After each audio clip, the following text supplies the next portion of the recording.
Busy nga yung mga angkan ko dito at merong kanya-kanyang ginagawa. Itong tito ko ngayon, inumpisa niya na pala itong pagbabalatan yung bunga ng malunggay tol, at isalin dito naman yung pinamiling gulay ng tito ko kanina na halo-halo. Habang yung tita ko naman dito ay hinihimay nga rito yung langkang malapit na masira, hinihiwalay lang yung buto tol dun sa may laman. Gawa nila laga kasi namin yung buto nun tol. Ay testing mo yon para malaman mo kung gaano kabisa. Akala ko nga pakbet ang titirahin namin ngayon ng tito ko, ay hindi pala, ay pinakita sa akin tong crabs na binili niya kanina. 130 nga isang kilo nito tol, at talagang 200 nga yung binili ng tito ko. Gawa sa dami namin dito ay talaga namang kukulangin ng 1 kilo. Alimangong batong araw to mga utol, o alimasag na bato. Kayo na bahala mga utol kung anong husga nyo. Banlawan mo nga lang ng banlawan yan tol hanggang sa masiguro mong safe na ang buhay. At kapag safe na, ay safe na natin to. Ay gulay naman nga sikasuhin natin dito. At tulad ng ginawa natin sa crabs kanina tol, ay banlawan din natin ng banlawan to. Alam mo na to, lalo haluya, marami nang dumampot dyan tol. Kaya banlawan mo lang ng banlawan yan tol hanggang sa masigurado mong safe na rin ang iyong buhay. Pag safe na nga yung gulay, ay isalin natin dito sa talyase yung crabs kanina na hinugasan natin, at magtimpla na tayo rito tol. Pinaghihiwa nga lang ng tito ko rito yung mga luya tol ng maninipis lang, at ganun din sa sibuyas. Ay matik yan tol, isunod na yung mga gulay. Isahang luto na nga lang yan tol. Ikaw ba naman magluluto na masarap? Sino ba gustong patagalin pa yan? Pagkatapos lalaglagan mo pa ng 6 na pirasong siling green, ay talaga ka kagigilin. Tansyahan na nga rin tayo sa paglagay ng asin tol. Ay bahala ka na rin kung anong gusto mong panlasa. Lagyan mo ng magic sarap tol para mas lalong sumarap. Ay talaga na mes. Tsaka mo naman ibuhos yung pangalawang piga ng gata. Laglagan mo na rin ng mga 4 na balot ng pamintang buo tol para I love you so much. Snacks naman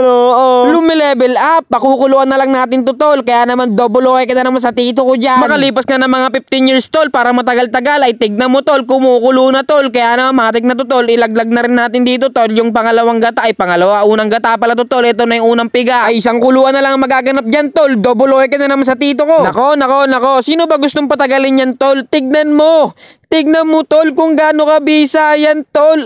Naman talaga. Yung tipong hindi pa sinusubo sa'yo, yung ka na, maghimay ka rin tol para malaman mo kung gaano kahirap magkumain yan. Ay pakinggan mo na lang yung tito ko. Ewan ko na lang kung di kasi pagin maghimay. Yami! Pamisa! Kitam, tignan mo naman yung muscle niyan tol. Talaga ka na mes, parang gagamba. Ay parang crabs pala tol. Tignan mo naman kasi yung itsura niyan tol, kung gaano kabisa yan. Ilagay mo na sa kanin ko yan to. Talaga ka. Eto na naman ako, nagugutom na naman ako habang nagbo-voice over. Ay pakinggan mo kasi yung resulta.